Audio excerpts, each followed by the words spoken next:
and welcome to the Power Gamer Podcast. I'm your host, Mike Dawson, joined as always by fellow host Johnny Paulus. Johnny, welcome in this fine week of April the 10th. How are you doing? Good. So for holidays, when we bought a turkey on sale, the sale was so dumb that we said, let's just go get a second one. And that one's been sitting in the deep freezer waiting for the right occasion. So we decided that Easter Sunday, no other family events going on, no other responsibility. We get to just have a lazy Sunday and eat food like fucking goblins. And we did, and it was awesome. We made the best turkey that we've ever made. I've talked on the podcast previously about brine your turkeys, people. Brine them. Put them in a bucket, in a bag, with salt water and whatever your favorite herbs and all that stuff. We've done that for the last, 4 or 5 years. This time we found a new recipe where instead of just salt water, brine, we added, I think, 3 cups of apple cider vinegar, which is supposed to tenderize the meat, and a little bit of brown sugar. And then the rest of the brine was cut up oranges, cut up lemons, cut up limes.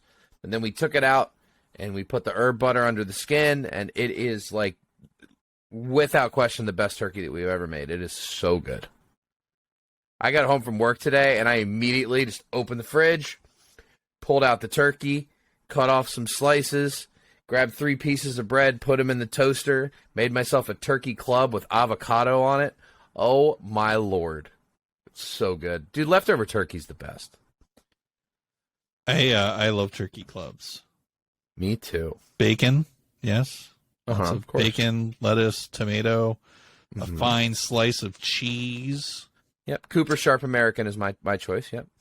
I'd go with a nice Swiss, but that's good too. I gotta say, man, get that fucking avocado off my club sandwich. Oh, no. Mm-mm.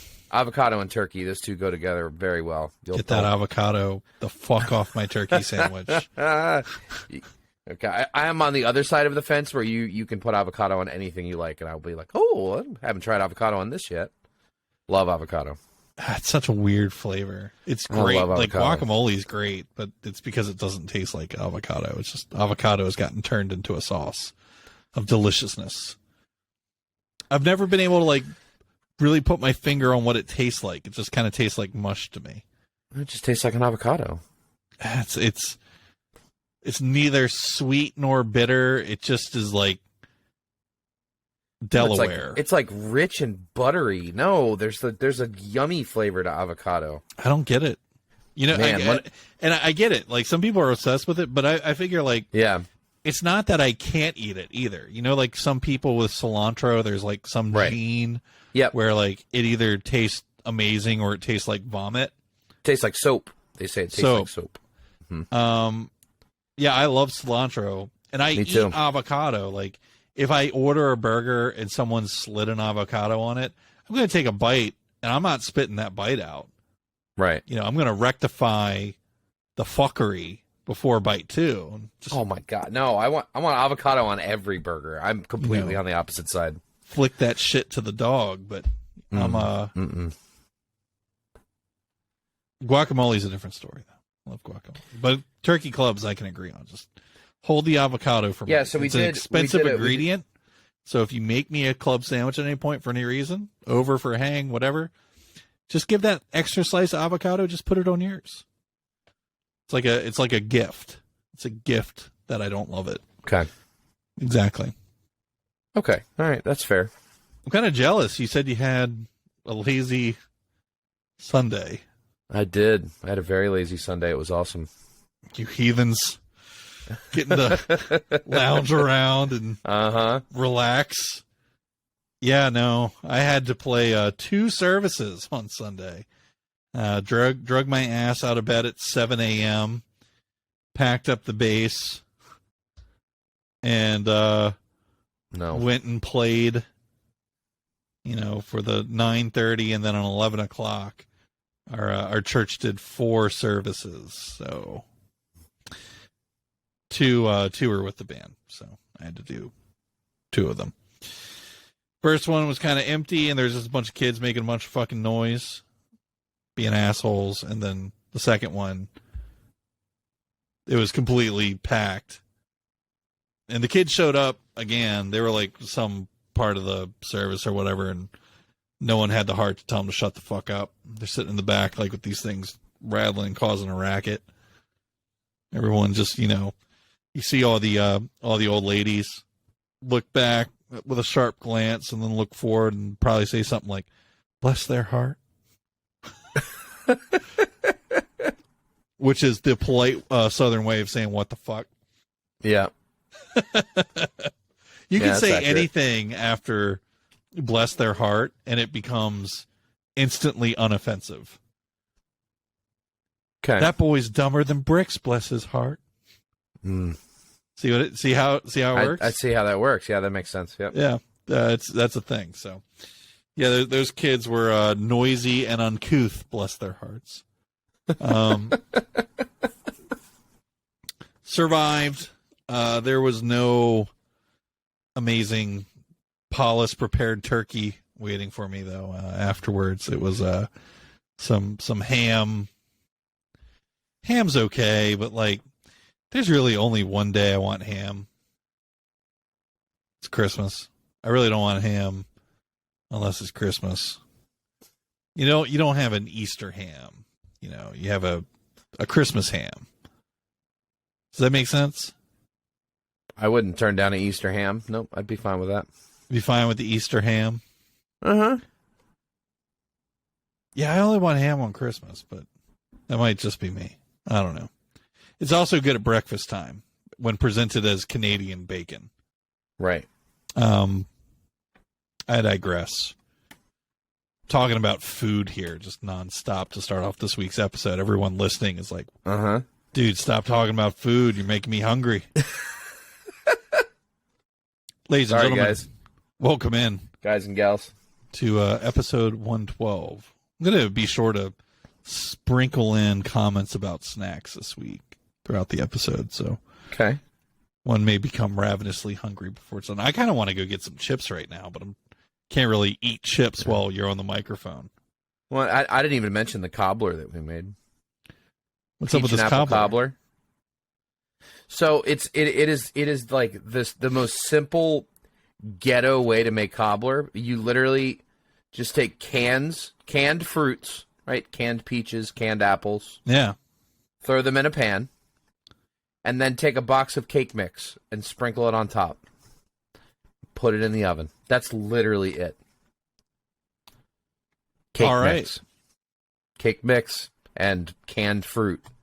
And it comes out like the second you have it, you're like, this tastes like Southern cobbler that I got at that one restaurant. Like it's literally cake mix and canned fruit. Kind of feel like I'd like some ice cream on that. Oh yeah. Oh, absolutely. Yeah. Yeah. Vanilla ice cream on top. Guys. Time for the first segment. Thanks for tuning into the Power Food Podcast. Yeah, this is getting out of fucking hand. Sorry, I'll stop. Time for segment 1 of this week's episode. That's right. It's time to discuss what we've been eating this week. I mean, playing this week. Mm-hmm. We've already been discussing what we've been eating. It looks like neither one of us has really branched out a ton this week. So I'm still working on Gears 5. I played some more MLB The Show. That's 2 down. But third one is new. And I remember this game from its pre-release trailers and being intrigued by it. And I saw on PlayStation 5 that it was a PS Extra title. So finally felt like I was getting some fucking value out of the paid-for PlayStation service for really the first time since Stray was released. So I might be canceling that service if they don't pick it up a little bit. I digress. I'm going to say it the way us Americans say it, because it probably makes the most sense. Tachia has been released. Now, when you're actually in the game, the T is just silent. They just say Chia. Okay. Good to know. So, moving forward, that is what we will do. But so people know what I'm talking about, it's the game that looks like it's pronounced Tachia. It's just Chia. Chia is not something I played a ton of, but I played enough of to kind of get that initial vibe and like, do I want to continue playing this kind of thing? And it's surprisingly well done. And what I mean by that is, does it have mind-blowing graphics? No. But does it have actual cinematography? Yes. And someone with an understanding of cinematography.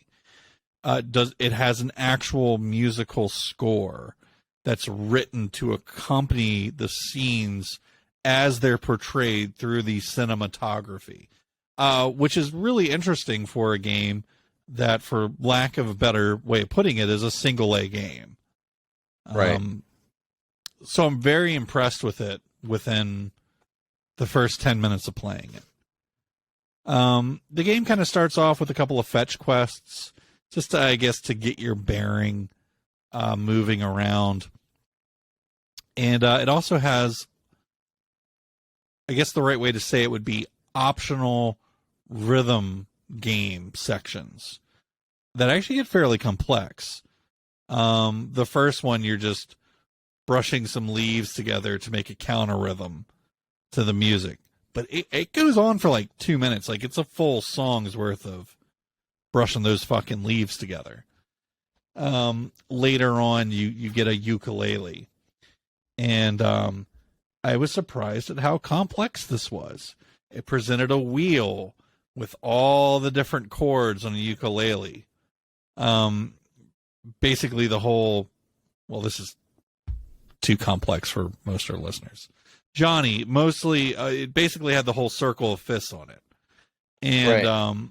The way that it worked is these pieces would move in to the different chords in that circle, and you'd have to take your thumbstick, highlight the chord, and then hit the button as the block met the wheel. Okay. And like, some of the changes are pretty fast. I'm like, oh, this is fucking dope as, a musician. But I'm thinking to myself, I'm like, that's cool. That's probably fucking scary to somebody that's not. And good luck, little child. But I noticed on both the rhythm games, it gave me the option to push in the left stick and skip or go into auto mode. So you still got to hear the delightful song that they were playing. Because, again, the music is really, really good. So I plugged in, realistically, I think it was maybe an hour into the game. Because I just kind of wanted to sit down and get my feet wet with it and see what I thought of it. First impressions of the game are very good. And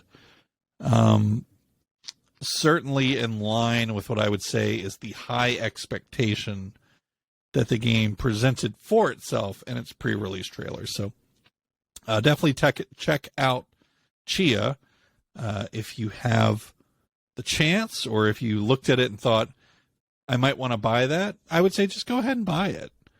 But certainly if you have PlayStation Extra and you've been paying for that service, here's a chance for you to finally get some return of investment on those dollars. So maybe just check it out there. Outside of that, man, just the amount of times I had to get up early this past week and the rehearsals and things for Easter and everything, it's like, that's about all I got.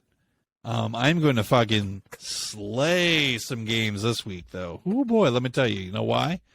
My ass is going to be sitting on an airplane for 6 hours, 2 separate occasions, as I venture to Anaheim for the NAMM convention. Awesome. So I'm definitely going to be beating that new Kirby game, because I just picked that up. And I also, on the same trip, bought Resident Evil 4 Remake and Dead Space Remake. So I've got all these things to do. Quick update on Harvestella. I feel like it's been sucking the life out of me. So I think I'm just going to hold off on that one for now. I'm not really into the whole farm game, which I thought I knew about myself. And it turns out to be true. I need violence and explosions and murder. And the game is just lacking on all three of those things. Kirby is very fucking violent. He murders everyone he comes across. So That's accurate. I'm ready for Kirby and his brand of genocide. And after that, I think I'm going to move into finishing God of War when I get back. Because holy shit, I need to finish that game already. Yep. And then Dead Space, Resident Evil 4, and then on to whatever's next. So, Johnny, that clears me up for this week. What have you been up to now that you're have a full week removed from the woods? A whole lot of Chained Echoes. I stopped my running around the map and getting things off the reward board and just decided to see if I'm ready to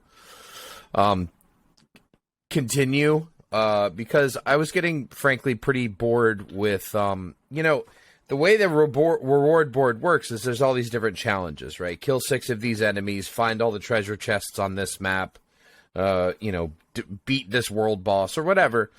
But the problem is like, you have to link. You want to have the longest link, and the longer the link gets, the better the unlocks that you get are.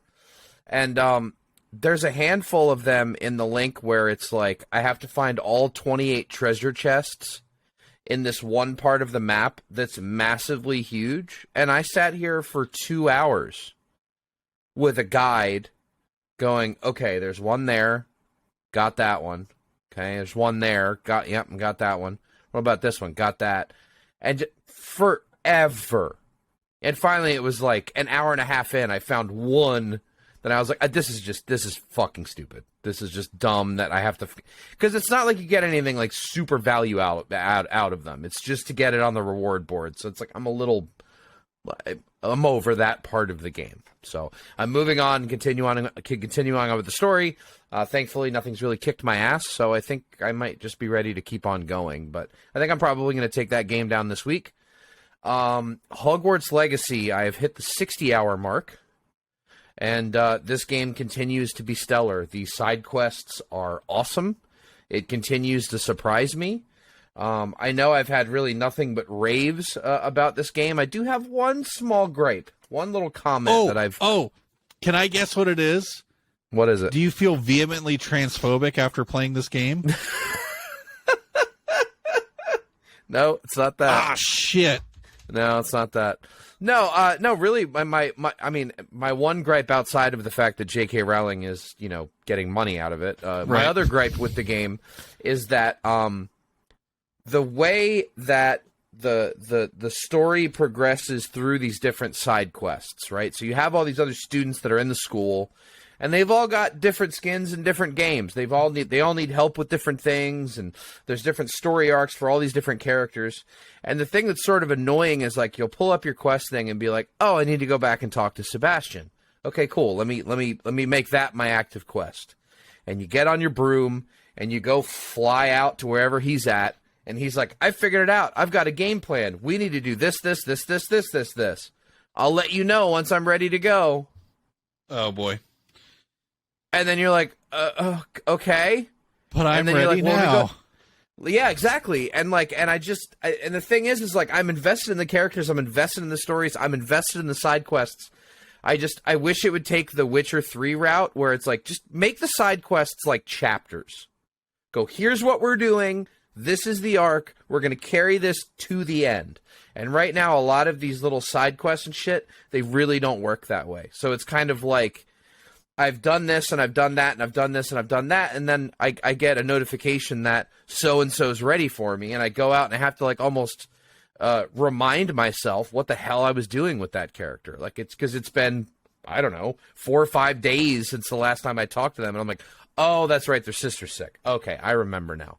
And like, that's a little annoying. I wish it would just go side quest, point A, point B, point C, point D, point E, cool.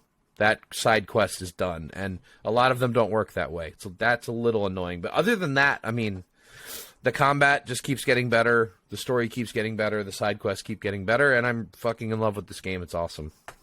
Yeah.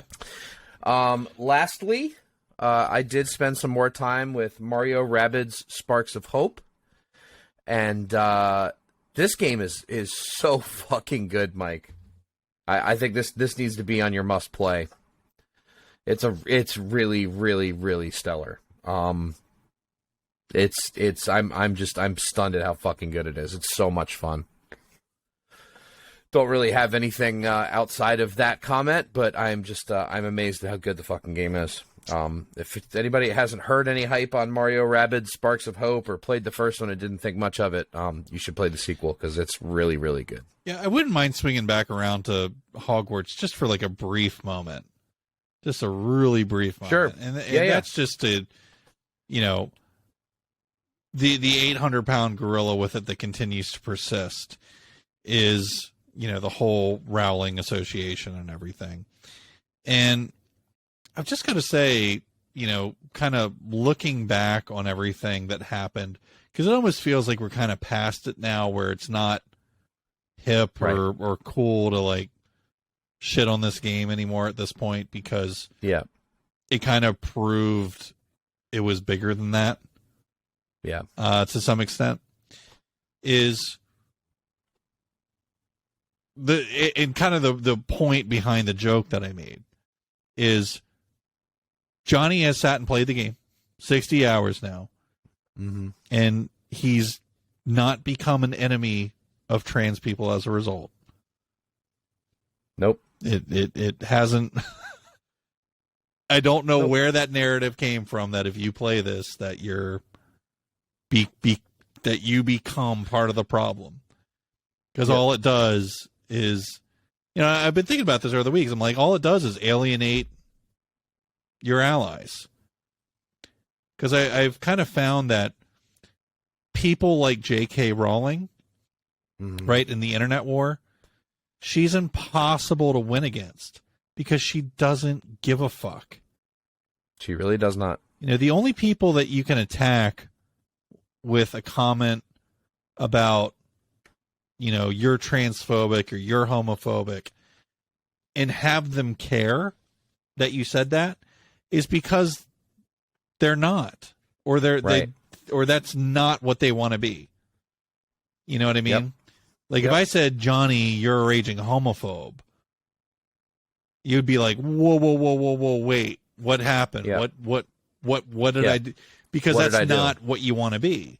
But it's like with a person like JK, it's like, you're not going to win that fight with her. Mm-mm. Her heels are pretty dug in. So, my point of this is where I'm going with that train of thought is the only people that were really being attacked over Hogwarts were the people that want the freedoms and want the rights. That's ultimately, I think, the point of everything, right? It was only the allies that were being attacked. And kind of as I've had time to think and reflect and digest the whole situation, that was just kind of something that became evident to me. It's like, man, it's kind of fucked up. Like the only people that got really hurt by any of the action are people that want the same thing. So it's just kind of a bummer. I feel like a lot of people that have just kind of missed out on this game, because they felt like they were obligated to. That sucks too. Yeah. But it also seems like a lot of people said, you know what, I can think for myself.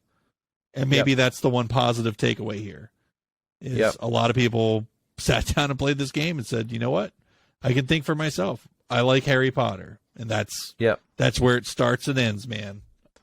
I like this universe. I like the story. There's a game here that's finally of the caliber that we'd expect for something of the series. There've been so many whack-ass Hogwarts games over the years. Amen. Absolutely. And I'm happy that you're enjoying it. It's fucking great. I'm happy that you would recommend it. I still, regardless of everything else surrounding this game, just am not drawn to Harry Potter. I never have been. It's totally your type of game, though. I might get to it. You would love this game. But it's just like Mario and Rabbids. It's way down the list for me. I've got so many things that I'm excited for that are going to come well before this that I don't have any idea when I would get to it. Right. Well, to kind of, I guess, wrap up the J.K. Rowling thing, I mean, I think the best sort of take that I saw from the trans community. There's a content creator that I follow on TikTok. Sorry, I do not remember her name, but she does pretty much her entire channel is DIY, which is why I follow her. She's great. She's very handy with fixing things, and here's how to replace an outlet in your home and whatever. And she kept getting questions when the Hogwarts controversy was happening. You know, are you going to play the game? Are you boycotting the game? What are your thoughts on it? And she had a very well-spoken, thing on it. And her entire thing was like, look, when I was younger and trans and didn't know what that meant and was like, felt like an outcast, I connected with the Potter books in a very real way, because this is a story of outcasts. Harry Potter was an outcast, and that's I identified with that. And I became absorbed in the Harry Potter world, and I read all the books obsessively, and I saw every movie in the theaters on day one, and I was the Harry Potter fan. But then the creator of Harry Potter went so transphobic years later that I can't disconnect myself from it. So I'm not going to play it, but if you want to play it, I don't think anything differently of it's, I can't get past it, so I don't want to touch it. If you can get past it, do your thing. Yeah, and that kind of outlook's great. The problem that I had was it turned into, if you play this, then you're the enemy. Yep. That's really what it turned into. And 100%. All these witch hunts and things on Twitter. It's just so fucking stupid. Yeah, it's dumb. But glad the game's doing well, and it just sucks that every time it comes up, do kind of feel obligated to shine some light on there and let people know it's okay if you play the game. Like we all want the same things. We want everyone to be able to live their lives and be true to themselves, whatever that means, so long as you're not harming anyone else. Yep. So glad you're enjoying it, and I'll be interested to see how the Game Awards handles Hogwarts. I'm curious as well, because one thing I will say about this game, I might have said it before, but this is one of the most expensive looking games that I've ever played. Just like a little side quest, the architecture and level design of the shit you're walking through, you're just like, how is this a side quest? Like, this is like an optional, just happened to talk to this guy in this town, and now I'm here. I think it's going to be it's wild. Really interesting when we get to award season time. And sorry, I'm spending more time here than I thought I would. And the reason for that is games media in general. In fact, I really can't think of a games media outlet that doesn't fit this description. But the games media is incredibly liberal or left-sided for the most part. At least when it comes to politics. We've seen plenty of examples of this on Polygon, especially Kotaku, which is almost a walking meme because of how biased their reporting is. And even on IGN. But it seems like universally, everyone felt like they were obligated to put a disclaimer in the review about Rowling, which I think is fucking ridiculous to begin with. Yep. But that's how these individuals who had to do reviews were able to stomach it and do it objectively. So like, well, if I put in the disclaimer where I blow all of my personal feelings into, then I can talk about the game objectively. So I'm like, that's fucking wild. Like, when did reporting turn into that? But that being said, I'm really curious then what's going to happen when award season rolls around.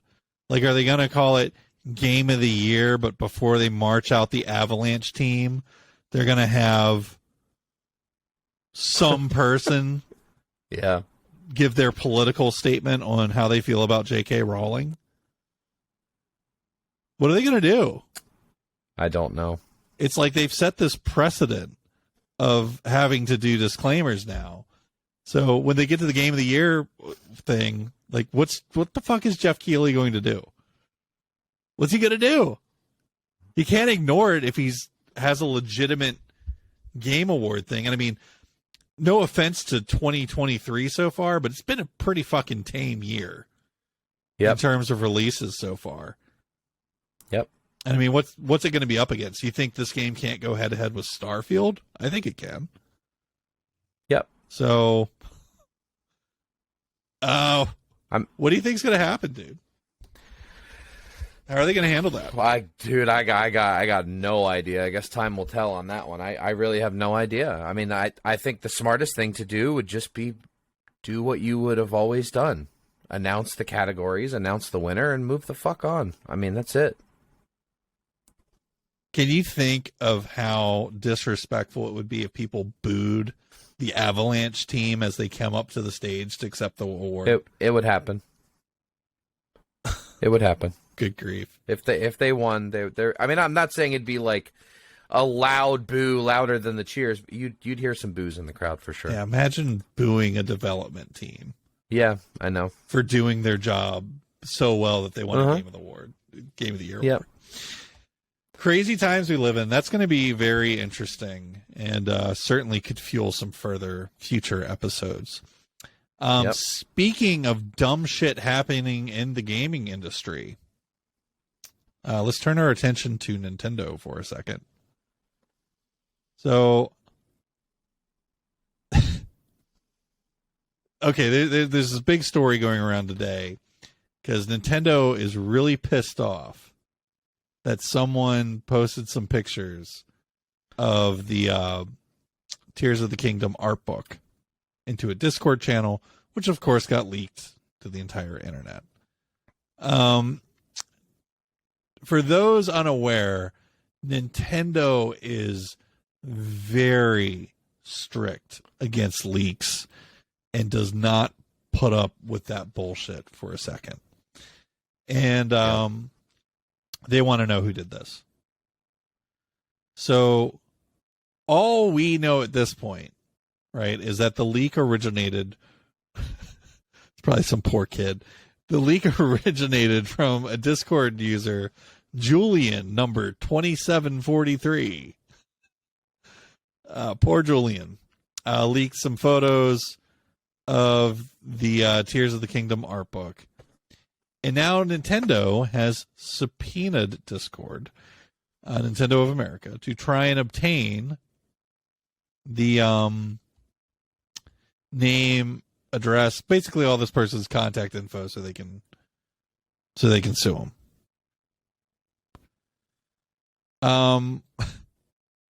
This is kind of interesting. There's definitely two viewpoints to this. Two schools of thought.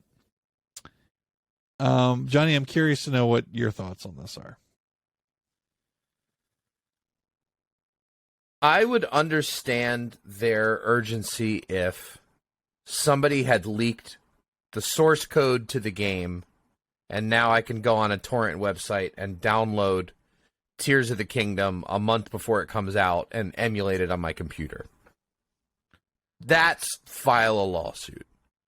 I would even understand if somebody got an early copy of the game and like live streamed it or recorded like hours of footage of the game. Even then, maybe I'd understand it.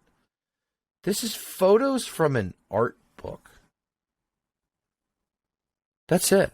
That's all it was. Photos from an art book. Now, I understand. I'm not saying Nintendo should be excited about it. I'm not saying they should take no notice, but wouldn't just a standard cease and desist phone call from a lawyer scare the guy to shit his pants be enough? Like, I mean, that's kind of the standard stuff. Do you really need to subpoena him? And I mean, what are your thoughts? This seems crazy. Well, I don't think that there's varying degrees, number one. Okay, I think in terms of the situation, it doesn't matter if it's the source code of the game or a live stream or an art book that has massive spoilers in it for what content is in the game. You'll remember Nintendo didn't even ever want to announce the name of the game because they were worried that it spoils some of the premise. That's why we didn't find out what it was called until so late. Mm-hmm. Nintendo used to handcuff their dev systems at shows to the person presenting it so that it could not leave their hand. Okay. Nintendo takes this shit very seriously. So I don't think there's varying degrees. I don't think you can say that, what it was is the determining factor as to whether or not they should care. My flip side of the coin, though, is fuck Nintendo. Because fuck these big corporations, number one. If Discord reveals this user's information to Nintendo, fuck Discord. That's not cool. That's a place where you log in to be able to chat. It's your chat server. What happens there is none of Nintendo's fucking business at all. 0%.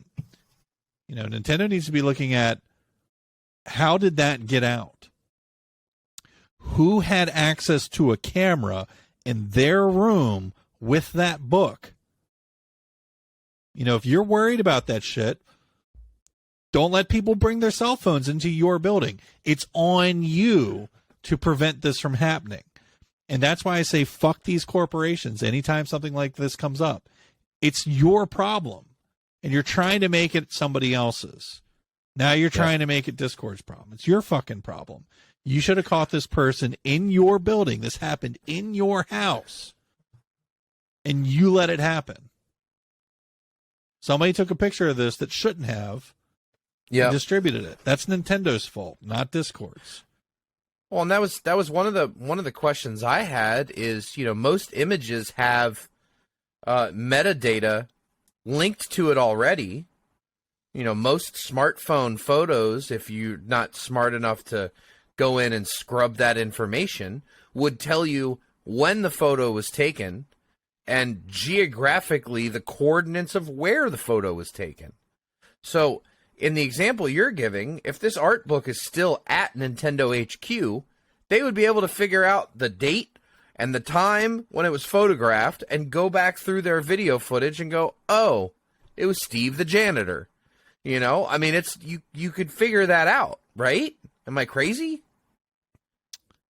I feel like that would be the way to get your answer, not go, hey, Discord, give us this guy's, blood type and tracing of his house key. So I don't think that Nintendo has book publishing machines in their office building, right? Okay, that's true. So there's a lot of hands that this sort of thing crosses over before it gets to Nintendo. But none of that is anyone's problem outside of Nintendo. Yep. It's definitely not Discord's problem. It's definitely not this kid Julian's problem. If Julian turns out, that's my actual name fucking username, right? If Julian worked for Nintendo, I think they would have figured it out by now. Yeah, that's true. You don't pick Julian, Julien, as your Discord name unless it's like, I don't know, probably your name. Yeah. So and then the other silly thing is they're amplifying the fact that these images were leaked by subpoenaing this guy, and now you've got a headline. I never saw a headline about photos of art book leaked on this Discord channel. No, I saw a headline that said Nintendo's after this guy because he leaked these images. If I were curious as to what those images were and I wanted to figure out, it's a Google search away now that I know what I'm looking for. They're amplifying the fact that the images are out there. Yeah, there's been this whole weird fucking turnaround of people cheering for these mega corporations going after people. Yeah. And I just got to say, that's fucking stupid. Bungie's been doing this shit a lot. Where they go after people that say dumb shit on the internet. I don't know why people are rooting for these billion-dollar companies. It's so stupid. We don't cheer for the mega corporations that have all this money. That's so dumb. And so in this situation, there's of course, there's all these Nintendo fanboys going, they better fucking release this guy's info so Nintendo can get him. It's like, why? Why not? Nintendo, you better fucking not let this happen in the first place. Yep. Yeah, no, you're another face in the crowd in a Final Fantasy game cheering for Shinra Corporation. That's what you're doing. Right. That's who you are. Yeah, if Nintendo wants this stuff to not get leaked, then use the leak as a learning scenario and stop it from happening the next time. Yep. So, just wanted to comment on that. That story's been going around a lot. Wanted to put my 2 cents in because the general consensus seems to be the opposite, where people are like, go Nintendo. And it's like, you guys are fucking dweebs. I'm sorry. That's just a stupid way to look at the situation. I agree. Next up, moving from Nintendo to PC. I have noticed a lot of articles lately talking about PC games and all these different problems with games coming out on PC of late. And there's not really anyone having the discussion about PC gaming right now, generally speaking. So, perfect time for me and Johnny to step in and do what we do best, and that is some original reporting and storytelling. So, the final segment of this week's show, PC Gamers, why does it suck so hard? Now, you may be wondering, well, what am I talking about here? PC gaming, PC Master Race. The best way to experience games is on PC, and I would say not lately. Lately, PC game releases have been a fucking mess. And it doesn't matter how AAA those games are. For whatever reason, when they come out on PC of late, there's exceptions. But there's also unacceptable instances. And it just seems to be happening more and more that PC gamers, though being the market's inarguably most committed crew when it comes to their loyalty to the products released, that they've certainly been getting the short end of the stick of late in comparison to console gamers. And I think there's something to talk about here and something to look at here.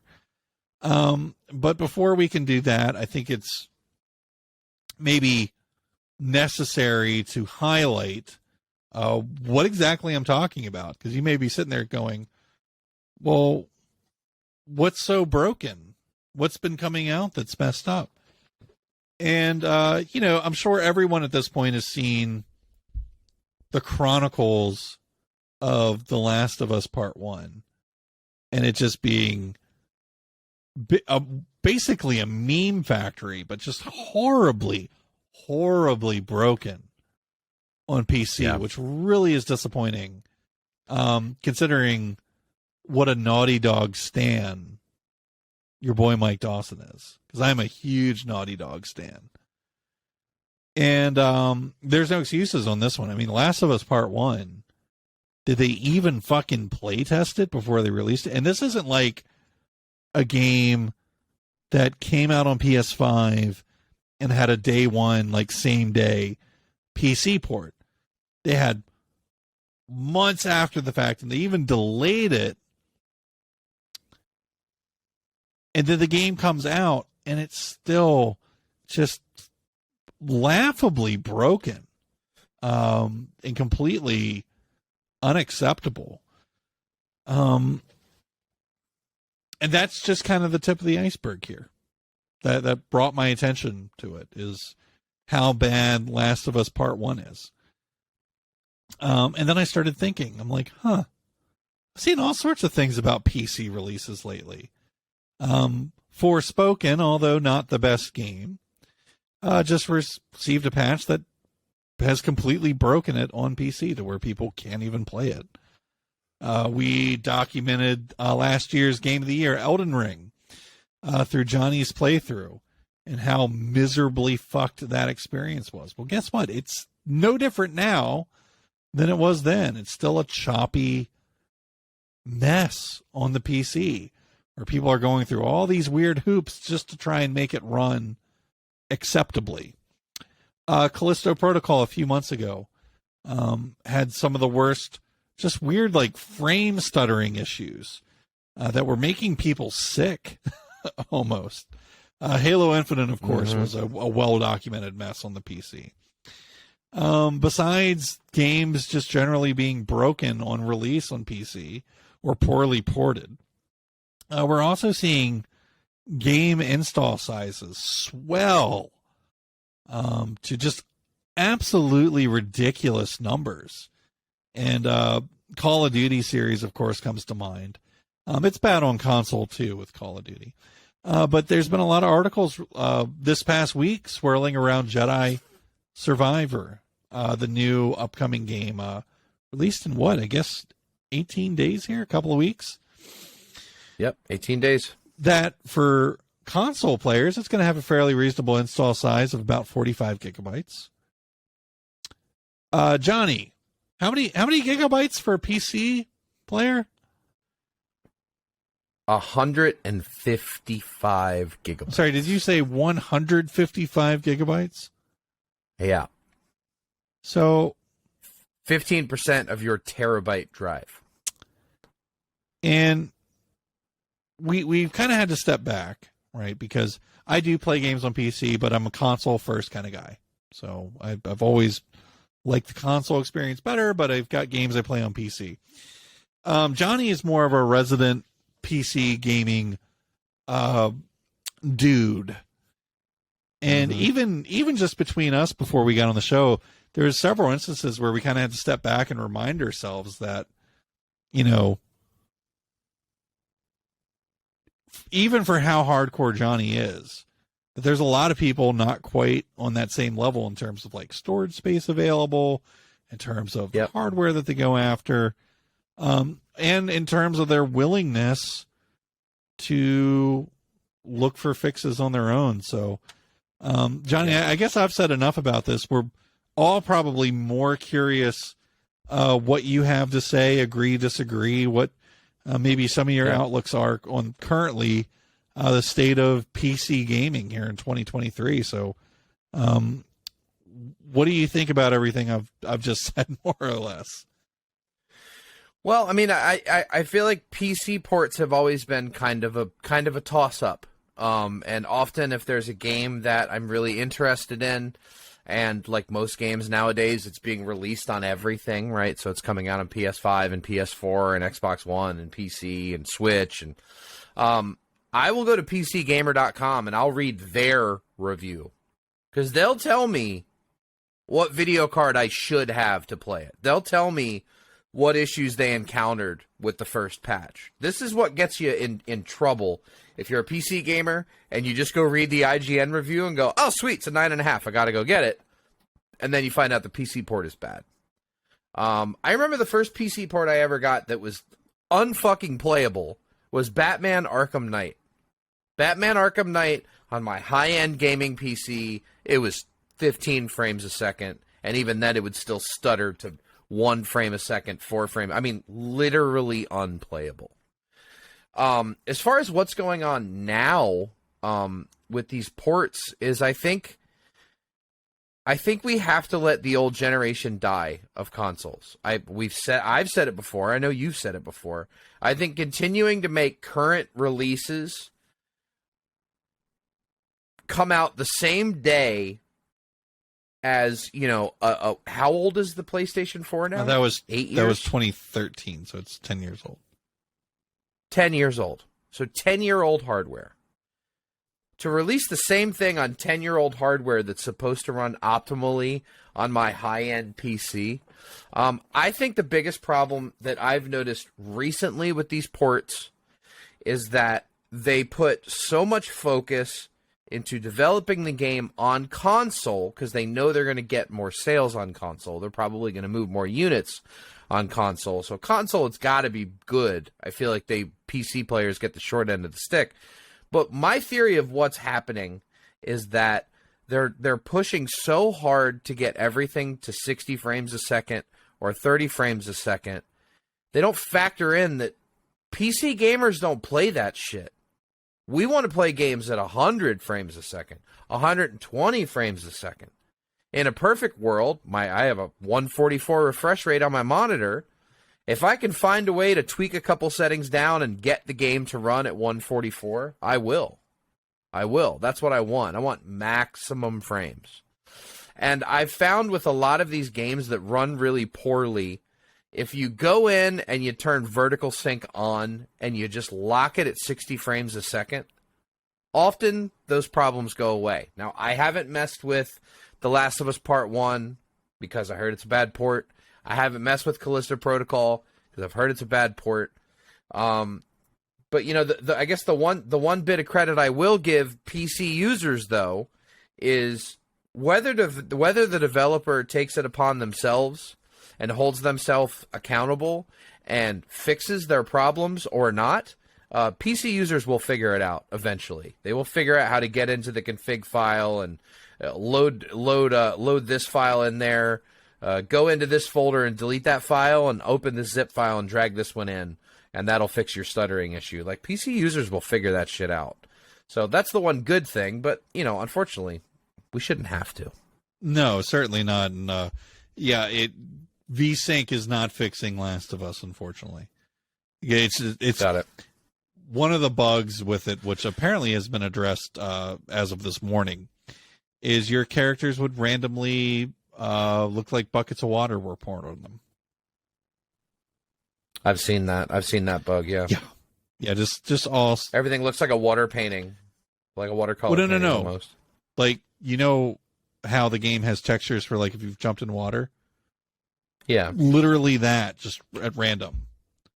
So, like, Joel and Ellie will just start dripping with water while having a conversation. Yeah, it doesn't take you out of the story, does it? And I mean, just, like, water pouring down his face like a fucking meme. Like, it's hilarious. Like the Key and Peele skit. Yes. Where the guy got busted for porn and he's just pouring sweat down his face. Yeah, that'd be a little distracting. All the characters in the game will start doing that at once. Yeah, well, and the problem is that some of these developers don't go back and fix it. The best example I can give you, Dark Souls. I bought Dark Souls on Steam forever ago, and every time I've decided, well, let me give Dark Souls another shot. Everybody tells me I'd love it. I liked Elden Ring. Maybe I'll give it another shot. Every time I have the same experience, and what that is I fire it up, and I can't get the game to run at the resolution of my monitor. It doesn't do my resolution. So it doesn't do widescreen at all. 4x3 wants to give me 4x3, won't give me widescreen. And it's locked at 30 frames a second. That is why there's nothing you can just to expand on Dark Souls real quick, sorry. That's actually why they did a remastered version of that game. And we haven't seen them for 2. Right, but so the frustrating thing, and the point that I was going to make is that you just do a quick Google search, you know, why can't I play Dark Souls at 1440 resolution, and you find a 200 kilobyte file that's like, drag this file into your Dark Souls folder, open it, and the most basic window you've ever seen in your life comes up, and you tell it the resolution of your monitor, and you hit the little check mark that you want 60 frames a second, and then you hit play game. And it launches the game, and the game is now at 1440, and the game now runs fine at 60 frames a second. How the fuck is that not a part of the regular game? If some idiot with a computer in his basement sat down and went, oh, if I change that 01 to a 00, and I switch this and I switch that, oh, cool, widescreen works now. How the fuck? Your product is still available for sale. It's still up there. People can still go on and buy the version of Dark Souls that I have. How fucking irresponsible is it to just not, you know, this is like, I'm going to give a major shout out to Double Fine. Double Fine, the developers of Psychonauts and Broken Age, And, I mean, they're one of my favorite teams. They are the opposite. I, on a regular basis, will see that Psychonauts 1 has been updated. And Psychonauts 1 is, 15 fucking years old? It's a PS2 game. And they still... It's a PS2 game. And they still go back... And they didn't do like it's remastered at $60. They just went, you can still buy Psychonauts. It's the same entry that it's been on the Steam store since the day that it came out. You can still go on and buy it. We're still updating it. Oh, by the way, I mean, I remember the last update was like we added support for the newest Xbox controllers. We fixed the UI for widescreen monitors. We did this, we did that. And like, it really bothers me that a lot of these developers don't feel that responsibility of like, they just, because they go, the product's done, we shipped it. It is what it is. If it's buggy, it's buggy. We made our money out of it. We're moving on down the road. But the problem is with the digital stores, right, is that your product is still available for sale, right? It's not, nobody's expecting you to go back to your old Xbox 360 disc and patch that game. No one's expecting that. But on PC, with these stores, it's not like once the game is obsolete, they yank it from the stores. You just go on and buy it and go, oh, this is a big piece of shit, unless I go download this file and go into the config file. And I mean, this is a regular thing when you want to go back and play old PC games, is a lot of times. Now, thankfully, I will say, it's typically not that difficult to do, but it is a shame that we have to put up with that. And I feel like if these are going to be on the store, make us wait if you have to. If the PC port's going to be another... And that's what they used to do. Back in the day, we were used to PC games being 6 months later. And, like, yeah, it sucks. But I want to play it on PC. Well, you got... And that's, like, one Last thing... of Us Part 1 6 months later. And... That's true, and they still fumbled the bag there. I agree. But then on the other side of things, you have, like, Square Enix, where Final Fantasy VII Remake didn't come out until a decent amount of time afterwards. And it came out on PC. It's fucking great. It runs wonderful on PC. So there are developers that give PC players the respect that we deserve and give us the ports that we deserve. And if we have to wait, we have to wait.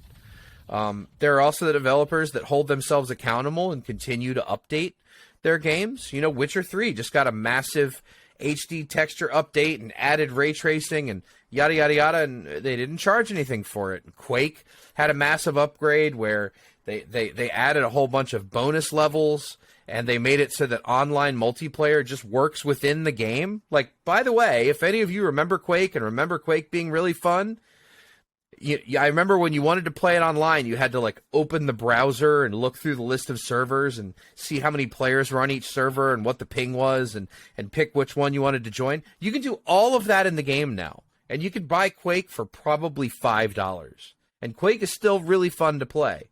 And they didn't do, it's the Quake 2.0, it's the Quake remaster. Like, no, it's the same store entry that it's been since the game was released.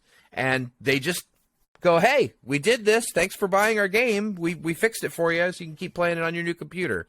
And it's when I see, like, the Dark Souls fix, I get mad because it's somebody probably figured it out in a weekend. And the implementation of said fix would not cost anyone any money. It would just mean somebody at From Software needs to go, hey, by the way, I opened this exe file. I figured out all they're doing is changing this setting in the config and that setting in the config. And then they changed this file to that. We can just go do that and just send the update. And then if anybody bought it forever ago and gets nostalgic or anybody wants to go back and play it, they'll be able to play it at full resolution and full frame rate without any issue. There's no reason we can't do that. Let's just do it. It's not. I'm not saying game developers need to go back and go invest, months into. No. You can keep your game the way it was, but if you have to change some things to make it work on current hardware, that should just be a part of your responsibility. If you're going to still have it available for sale, you should fix those things. Yeah, and I guess kind of my final point here on all this is one of the things that really kind of irks me is it just doesn't seem like PC's being taken seriously. Like, how do you release things like Last of Us Part 1, like Callisto Protocol, onto that platform in the state that those are released in, but then not have a day one patch to address every issue. It's the same kind of observation I've made many times over the past years. Is like, is just no one playtesting these, or did they playtest them and consciously decide just to release it anyway and fix it later? And more, I'm drawing to the conclusion of the latter, that we're just blowing this shit out there, knowing that it's shit, and just trying to make a deadline, make a buck, and then fix it later. And I understand that from the short-term, short-sighted economic standpoint of things, but yep, we have to get this game out. Yep. But in terms of long-term and reputation, how is it fucking worth the cost?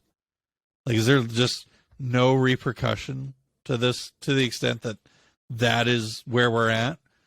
And why is that? And I kind of alluded to this before the show, Johnny, but my fear is that what we are seeing on the PC is what the future will be on consoles.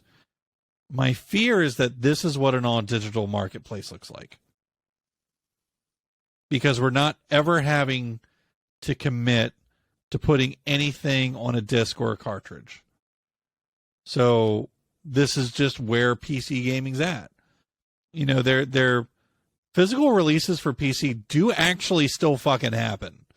But I know it was mind-blowing for people, because most of your PCs these days don't even have optical drives in them. Yep. But by and large, the PC player base has given up on physical distribution of games completely. And, you know, there's some instances on console Call of Duty where a disc was issued that there's nothing on it. But for the most part, every game that comes out, like the overwhelming majority, right? I don't want people to think that Call of Duty is the norm. Oh, besides Call of Duty, almost every single game on your shelf has a full version of the game that is pressed to that disc. That if you don't have an internet connection, you can pop in, play it. And I think that's the difference, is when it comes to PC game development, they've been removed from having to print things for so long now that it's gotten lazy, that it's gotten slipshod. You know, my arguments for continuing with physical media,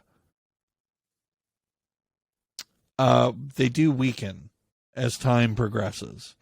And even myself, I like the idea of someday having an all digital catalog, because I'm enslaved to hardware that will eventually break unless I repair them, which fortunately I can repair them. But, you know, even the consoles these days are getting to a point where they're irreparable, some of the technology in them. Yeah. So I've even said privately, I guess publicly now I'm saying it, that the PS5, this is the last system I buy games for, physically. After this, I don't see a point.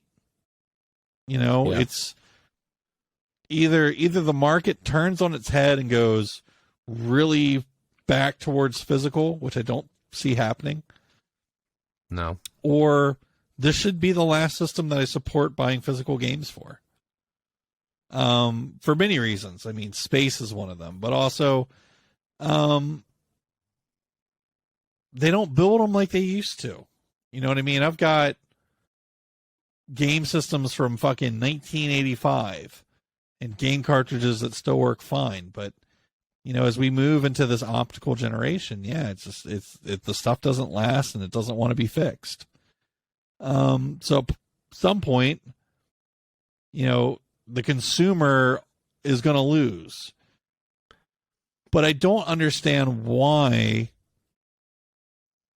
console gamers, where there's still physical pressings, consistently get better performing products 6 months in advance of PC, where they don't even have to put anything on a fucking disc. You know, but what's the consumer experience on PC?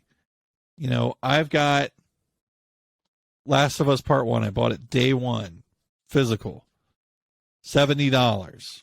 Boom. Runs great.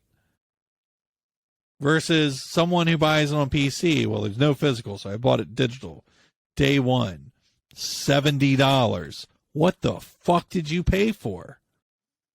So you could sit and see this meme show on your $3,000 fucking gaming computer? Are you kidding me? Yep. PC gaming in 2023. It's kind of a fucking mess. I do not blame people if they would just rather play on consoles right now when it comes to the major releases, because certainly it does not seem like PC has its ducks in a row at the moment. So that's unfortunate. An interesting conversation. If you have counterpoints to them, feel free to let us know in Johnny's social media posts or in the comments on Spotify. Yes, there's comments there now. Or YouTube. Or YouTube, indeed. Let us know. Johnny, it is time for the final segment of this week's show. That segment is, of course, called One Up. Let's start with you, sir.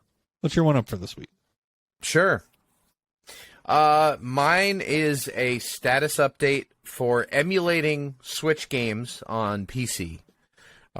6 months ago, I guess it hasn't been 6 months. 4 months ago, when Mario Rabbids Sparks of Hope came out, I wanted to play it on the PC.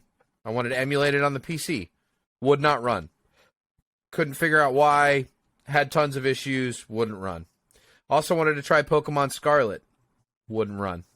Also wanted to try Bayonetta 3. Wouldn't run. There's a handful of Switch games that run really well and have for a very, very long time.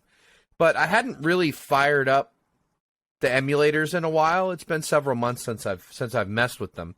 So anybody that wants to get into Switch emulation, there's two main ones. One's called Ryujinx, Ryujinx, and the other is called Yuzu, Yuzu. If you have those two emulators, from what I've found, you can play nearly any Switch game. Now, be the responsible consumer and go buy the cartridge, go on eBay, buy a used copy so that you're not breaking the law. It is completely legal for me to open up and play Mario Rabbids Sparks of Hope on my PC because the cartridge lies in the case 10 feet away from me. I own the game. It is my right to play it however I see fit.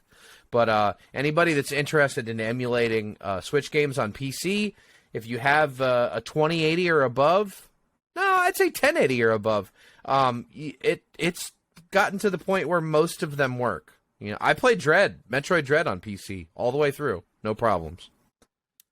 Streamed it and everything. Indeed, I watched it, and the calamity that was you taking on the final boss of that game. I don't want to talk about it. I got it 1/3 attempt. I had also played through the entire series before getting there, so I was well practiced. And you also watched me fight the boss for 2 hours, which is pretty similar to actually trying to fight the boss for 30 minutes. It was an experience. We'll leave it at that. Speaking of experiences. Yep. Last week we talked about Tears of the Kingdom. I do recall saying, even though I have concerns about it, that ultimately that was not going to affect anything, and that I would still be buying the game the first day of its release. As you YouTube viewers can see, I'm wearing my Triforce hoodie. As you with X-ray vision can see, I'm wearing a Zelda shirt underneath of it. I do not give a fuck. There's a link to the past poster right there. Oh, and a light up Master Sword. I don't have it turned on. That whole wall is Zelda. There's Link hitting a chicken and being attacked by all the chickens on the SNES in a diorama. That Master Awesome. Sword poster behind me is actually the original Nintendo Power cutout of the Master Sword. The Ocarina of Time Nintendo Power is framed, and the Majora's Mask one is framed next to it. I'm a Zelda fanboy. So, even with all my concerns, guess what I did today? Fuck yeah, I did. You know why? Did you do the Walmart pre-order? No. Did you see the Walmart pre-order? What was the Walmart pre-order? Let all of our listeners know. A limited edition wall scroll. They're only making 5,000 of them. No, sir, you heathen. You swine. Oh, God. Don't dareth direct our beautiful listener base, the wonderful customers, towards Walmart. No. That would be a mistake. Do not send them to Walmart. Do not send them to Target. Do not send them to GameStop. Nay. Send them to Best Buy. Which one's the Best Buy pre-order? Best Buy, you get a framed fucking print. Yes. Whose pre-order was the spoon? Did you see that? One of the retailers is literally just a plain ass metal spoon that says Legend of Zelda on the fucking handle. 1994? I was like, this is the dumbest pre-order shit I've ever seen. Oh in my life. Here's the spoon. If you search, there it is, Legend of Zelda spoon. Zelda Tears of the Kingdom pre-order comes with a fancy spoon and fork. A fucking spoon. Oh my God. That's kind of awesome, but terrible at the same time. Yeah, I don't. Why would you? I don't. The wall scroll looks really cool. I think that's the one I want. No, I got to see. You this want print, the Best though. Buy So you're print, saying dude. It's Best Buy. You right, want the Best Buy print to hang on your wall in all of its glory. It looks fucking awesome. I cannot wait to get that. So, yeah, upon seeing that today, I went, oh, well, yep, there it is. Okay. You got my money. I was going to buy it anyways. I might as well get some limited edition shit while I get it. So, ladies and gentlemen, I guess the one-up is get your Zelda pre-orders in while you can get some extra shit that's worth more than the $10 they're overcharging for this. Do it now. You can't argue that the $10 overcharge is ludicrous, that it's $70, okay? I agree. I'm not saying that it should only be $40, even though it totally should only be $40. I'm just saying that it shouldn't be $70. I don't have any problem. I forked out the cash. I got my money where my mouth is. I did it. I can talk bad on it. I bought my permission slip to dunk on this game if necessary, because I am now a paying customer. Johnny, that concludes this week's episode of the Power Gamer Podcast. We will, of course, be back again next week with another great episode of the show for you to enjoy. Until that time, I'm Mike Dawson. And I'm Johnny Paulus. Tune in next time. Take care. Catch you on the flip-flop. Yeah.